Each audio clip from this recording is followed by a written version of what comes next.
garotas, garotas, garotas e também muito conteúdo. Uma das revistas mais icônicas de todos os tempos, a Playboy foi muito além de uma simples publicação e se tornou um dos maiores símbolos da cultura moderna e um negócio de centenas de milhões de dólares. Tudo começou a partir da visão de Hugh Hefner, um americano que curiosamente foi criado em um lar totalmente conservador na cidade de Chicago durante os anos da Lei Seca. Antes de ser mundialmente conhecido como a personificação de sua marca, Hugh era um rapaz tímido que vivia uma vida extremamente regrada e repleta de limitações e proibições. E depois de uma desilusão amorosa, decidiu adotar uma nova persona sob o apelido de Hef. A nova faceta fez com que ele assumisse uma postura mais extrovertida e abriu caminhos para que ele se tornasse uma pessoa bastante popular por onde passava. Na mesma época, ele começou a escrever uma espécie de jornal escolar, em que ele atuava também como cartunista, reportando os eventos de seu cotidiano. Após se formar, a brincadeira abriu portas para que a partir de 1944 ele trabalhasse como cartunista para o exército americano. Durante o período do fim da Segunda Guerra Mundial, em que os cartoons eram uma forma importante de comunicação entre as forças armadas e a população americana. Após 2 anos,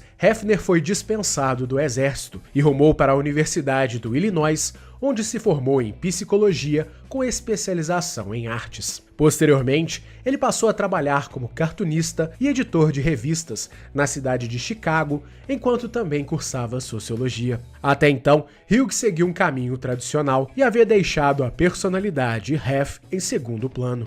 Ele se casou em 1949, aos 23 anos de idade, e enquanto isso, continuou trabalhando no mercado editorial. Dentre seus trabalhos, ele passou um tempo na Esquire, uma revista de prestígio famosa pelo conteúdo de interesse masculino que abrangia temas cotidianos, como comportamento, esportes e carros. A revista era reflexo da expressão masculina da época, em que os homens americanos começavam a experimentar um enorme salto econômico, que popularizou um novo estilo de vida conhecido como American Way of Life. E nesse contexto, os homens se interessavam por várias novas temáticas que foram introduzidas na cultura americana naquele período. Porém, a revista decidiu mudar sua sede para Nova York, e Hefner pediu um aumento salarial para custear sua mudança, pedido que não só não foi atendido, como também gerou sua demissão do trabalho. Nos anos seguintes, ele passou por outras publicações, incluindo uma revista infantil, mas, insatisfeito com os rumos de sua vida, ele decidiu criar sua própria revista, onde ele poderia expressar livremente suas ideias. O projeto era criar uma publicação semelhante à Esquire, só que ele precisaria de um diferencial para se destacar no concorrido mercado editorial. Principalmente, pois ele não tinha capital ou reputação para peitar a antiga empregadora. E dessa forma, ele decidiu adicionar o elemento que a revista da antiga empregadora não tinha: mulheres nuas. Até então, já existiam outras revistas de mulheres nuas, mas elas eram marginalizadas e consideradas de baixíssima qualidade. Por conta disso, Hefner pensou em uma forma de reinventar os ensaios fotográficos, adicionando uma ideia de nu artístico às fotos de sua futura publicação.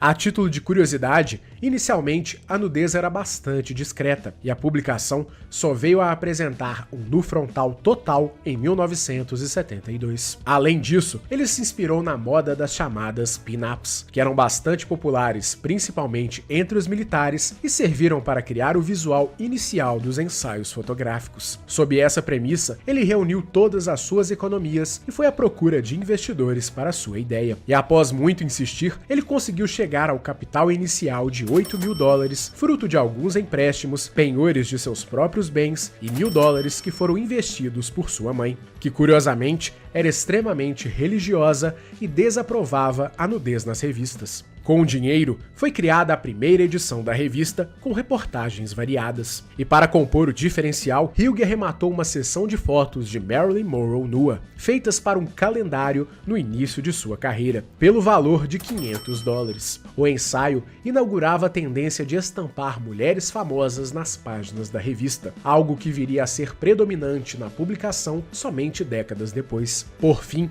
o nome escolhido para a publicação deveria ser uma referência a um estilo de vida despojado. E a primeira escolha foi Stag Party, que significa festa do cervo e é uma gíria para a festa de despedida de solteiro. Mas já existia uma revista com o nome de Stag, o que poderia causar confusão e até problemas jurídicos para a futura empreitada. Então, o nome definitivo veio de uma expressão usada para designar homens populares que aproveitavam os prazeres da vida cercados de belas mulheres. Playboy. A expressão, que no Brasil ganhou sentido pejorativo, se casava com a grande ideia da revista, ser uma publicação para homens que tinham esse perfil bon vivant. E assim, em dezembro de 1953, surgia a publicação que ganharia o mundo. As primeiras tiragens foram vendidas nas bancas da cidade de Chicago, e apesar de esperançoso, Hefner duvidava que a revista pudesse ter novas edições. Ainda assim, a primeira edição vendeu mais de 50 mil cópias, com o preço de 50 centavos de dólar. Um sucesso absoluto, principalmente por ser uma tiragem independente.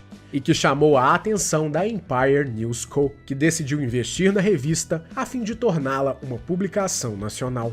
Em conjunto, o próprio Hefner negociou acordos publicitários para veicular anúncios nas páginas da revista, tornando-a imensamente lucrativa. Com os incentivos, além da revista estar presente em toda a América, ela também ganhou um corpo de editores e redatores que, desde o início, trabalhavam para que a revista tivesse, acima de tudo, um conteúdo de alto nível, principalmente nas seções que não envolviam mulheres nuas e que eram a maior parte da publicação. Dessa forma, ainda que muitos homens conhecessem a revista pelas mulheres estampadas, eles se fidelizavam à publicação por conta de seus artigos e reportagens. Na oportunidade, também foi desenhado o famoso coelhinho da Playboy, que surgiu da ideia do artista Art Poe como uma referência à vida sexual agitada dos coelhos, e que também ia ao encontro da gíria que relacionava mulheres e fêmeas de coelhos. O símbolo seria usado inicialmente como um ponto final dos artigos da revista, mas logo passou a compor todas as artes que envolviam a marca. E em meio ao crescimento do negócio, a vida do próprio Hugh começou a se confundir com a revista, principalmente depois que ele se separou de sua esposa após 10 anos de casamento. Juntos, os dois tiveram 2 filhos. E a separação ocorreu em um período em que o fim do matrimônio era extremamente mal visto pela sociedade. Abalado, Hefner encontrou abrigo na persona que ele mesmo havia criado na adolescência, e dessa forma ele se tornou uma espécie de personificação do estilo de vida que sua revista publicava, se tornando um verdadeiro playboy. Dessa forma, aos 34 anos de idade, o empresário misturava a vida pessoal com a vida profissional e se tornava um ícone e uma espécie de sonho de milhares de americanos. Solteiro, bem-sucedido e rodeado por lindas mulheres que, em alguns casos, inclusive estampavam as páginas de sua revista. O sucesso era tão grande que em 1960 a revista tinha tiragem anual de 1 milhão de exemplares, o que tornou Hefner milionário. E a marca Playboy foi muito além da revista, ao arrematar por mais de 2 milhões de dólares em valores da época uma casa de entretenimento que se tornou o primeiro Clube Playboy em 1961. Assim como a revista, a casa materializava a ideia em torno da marca e atraiu mais de 100 mil visitantes nos seus 3 primeiros meses. E o empreendimento foi o primeiro de uma série de aquisições imobiliárias que começaram a fazer parte de um império que incluía também hotéis, cassinos e outros clubes espalhados pelos Estados Unidos. E toda a estrutura gerava no final dos anos 60 mais de 100 milhões de dólares por ano para a marca, consolidando o auge do negócio que deixava de ser uma simples revista e se tornava um colosso milionário. E apesar de ser famosa por promover mulheres bonitas e um estilo de vida despojado, a revista também dialogava com temas sociais importantes, o que lhe deu credibilidade junto a figuras influentes da época, de forma que a publicação também ganhou uma famosa grade de entrevistas que tiveram personalidades antagônicas, como Malcolm X e Martin Luther King. E teve até os Beatles como entrevistados. Nesse contexto, a Playboy dialogava com homens de todos os tipos e camadas sociais, e também ajudava indiretamente na promoção de causas sociais, fomentando debates importantes em uma época de grande agitação social nos Estados Unidos. Alguns dos artigos eram escritos pelo próprio Hefner, que defendia veementemente a liberdade de expressão e criticava medidas que envolviam censura ou discriminação contra diferentes grupos étnicos e sociais. Dentre as pautas discutidas, a revista decidiu abraçar também a temática sexual, principalmente por conta dos movimentos que ocorreram na década de 70, o que fez com que a revista ficasse ainda mais liberal e desinibida, tanto nas informações quanto nas fotos publicadas. Na mesma época, Hefner aumentou ainda mais a mística em torno de si, ao adquirir a propriedade que ficou conhecida como Mansão Playboy. Adquirida em 1971 por $1,1 milhão, a casa em Los Angeles passou a ser a residência do magnata e se tornou também o cenário de promoções e ensaios da marca, e o palco de festas que se tornaram mundialmente famosas e que inspiram celebrações até hoje mundo afora. Curiosamente, apesar da fama, a propriedade não foi a primeira mansão a receber o nome, já que o empresário teve uma outra mansão com o mesmo nome em Chicago anos antes, mas que não teve nem de longe a mesma repercussão que o lendário imóvel em LA. E fazendo cada vez mais barulho, a Playboy passou a ser uma empresa de capital aberto na mesma época, registrando faturamento cada vez maior ano após ano. Mas, apesar da receita crescente, a empresa registrou lucro de apenas $2 milhões em 1975. Na ocasião, a empresa começava a se aventurar na produção de filmes adultos e programas de televisão, que apesar de promoverem ainda mais a marca, não davam lucro. Além disso, o próprio Hefner misturava sua vida pessoal à empresa, e o seu estilo de vida extravagante impactava também o caixa do negócio, já que não era barato manter toda a atmosfera que o envolvia, e que além das festas, compreendia também imóveis luxuosos, carros e até aviões personalizados com o coelhinho da marca. E o comportamento foi sendo repetido até a década de 80, quando a revista registrou um prejuízo de mais de $69 milhões. A crise fez com que o número de clubes fosse reduzido de 22 para apenas 3 em 1982. E a derrocada fez com que Hugh Hefner deixasse o comando do negócio, que foi passado para sua filha Christ Hefner, com a responsabilidade de tornar a marca novamente lucrativa. Sob seu comando, a empresa passou a investir fortemente na internacionalização da revista. Até então, a publicação original já era exportada para outros países, e ela também já tinha chegado a alguns países através de licenças que criaram publicações nacionais, como no caso do Brasil em 1975, fruto de uma parceria com a editora Abril. Em conjunto, a revista passou a se popularizar também em outras regiões, como Ásia e Europa, onde tem operações consolidadas até hoje. Além disso, os cassinos foram vendidos e o foco do negócio retornou ao mercado editorial, também através das produções cinematográficas que alternavam altos e baixos. Na revista, o número de reportagens envolvendo questões sociais aumentou e passaram a ser inseridas pautas que envolviam discussões detalhadas de temas como sexualidade e doenças sexualmente transmissíveis, em uma época de enorme tabu e preconceito por conta da descoberta da AIDS. As decisões fizeram com que a empresa voltasse para o azul, mesmo com um faturamento menor, mas ao mesmo tempo também deu início a uma briga com o governo norte-americano, especialmente com o então presidente Ronald Reagan, que atendeu ao clamor popular e mudou a classificação da revista sob acusações de que o conteúdo era completamente indevido para o âmbito familiar. Em meio a essa briga, a revista conquistou sobrevida no mercado americano ao trazer celebridades para estampar suas páginas, com ensaios envolvendo nudez total ou parcial, e que envolveram até mesmo a cantora Madonna. Curiosamente, a prática já era popular no Brasil, que se tornou um dos mercados de maior sucesso da publicação, que alcançou seu auge durante o final dos anos 90, quando 2 edições bateram mais de 1 milhão de exemplares vendidos. As edições da Feiticeira e da Tiazinha, 2 modelos populares na televisão brasileira. Por aqui, a edição nacional se popularizou com a mesma fórmula da matriz, e também ganhou notoriedade pelas entrevistas com famosos e personalidades nacionais. E internacionalmente, durante a década de 90, A marca foi uma das primeiras publicações do planeta a entrar no mundo digital, com um site pioneiro que em 1997 chegou a ter 7 milhões de visitas por dia, isso nos primórdios da internet. No digital, a marca teve temporariamente bastante sucesso ao integrar artigos, fotos e vídeos em um único espaço, com conteúdo gratuito e pago. Porém, foi a própria internet que anos depois começou a afetar o negócio, especialmente da matriz nos Estados Unidos. Principalmente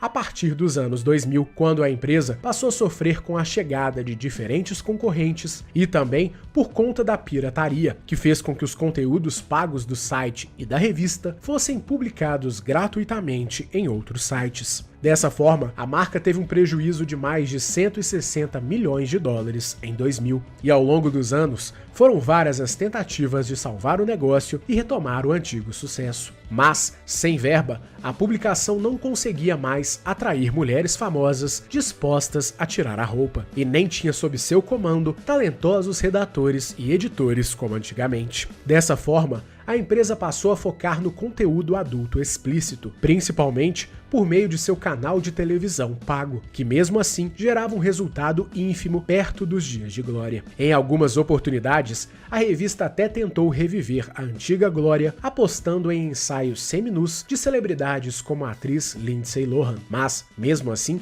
o esforço não surtiu efeito. A derrocada fez com que em 2011 a empresa fechasse o seu capital, em um acordo que fez com que Hugh Hefner se comprometesse a vender todas as suas ações para um grupo de investidores, no prazo de até um ano após a sua morte. Vale lembrar que na época ele tinha 85 anos de idade. Em seus últimos anos, Hugh Hefner continuou chamando a atenção por seu carisma e pela atmosfera que representava, e sempre acompanhado de seu tradicional hobby vermelho. Ele faleceu em 27 de setembro de 2017, aos 91 anos de idade, e deixou 4 filhos. Apesar da fama de solteirão mulherengo, ele se casou novamente em 1989 e outra vez em 2012, mas sempre deixou claro que os matrimônios não o impediam de se relacionar com centenas de outras mulheres simultaneamente. E após seu falecimento, como combinado, o negócio foi integralmente vendido.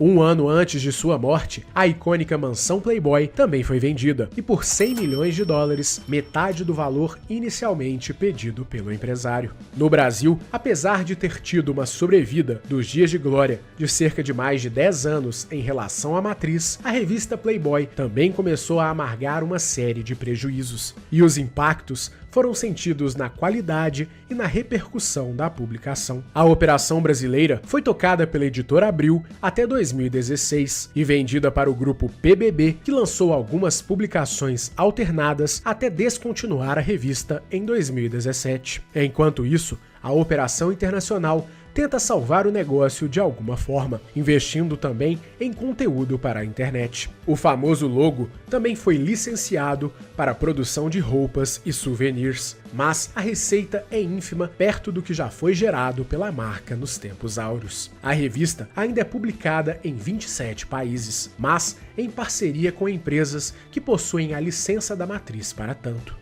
Em 2016, houve uma decisão questionável quando a matriz anunciou que não mais publicaria fotos de mulheres nuas em suas revistas, sob o pretexto de estar realizando um ato em respeito aos novos tempos e às mulheres. Porém, após uma grande queda nas vendas, menos de um ano depois, a empresa voltou atrás. De toda forma, a Playboy ainda tenta encontrar um novo caminho, mas parece não ver um horizonte nem próximo daquilo que já foi um dia. Ainda assim, a marca conquistou um grande legado que ainda mexe com o imaginário de milhões de pessoas e continua como um dos principais ícones da história moderna e uma das marcas mais conhecidas do mundo. E por conta disso, a história da Playboy é mais uma história que merece ser contada em nosso canal, e foi um pedido de nossos inscritos. Lembrando que estamos produzindo diversos conteúdos gratuitos sobre empreendedorismo em nosso canal. Para continuar recebendo nosso conteúdo gratuito, se inscreva em nosso canal e acione o sininho das notificações para receber as nossas atualizações. Esperamos que você tenha gostado, um grande abraço e até a próxima!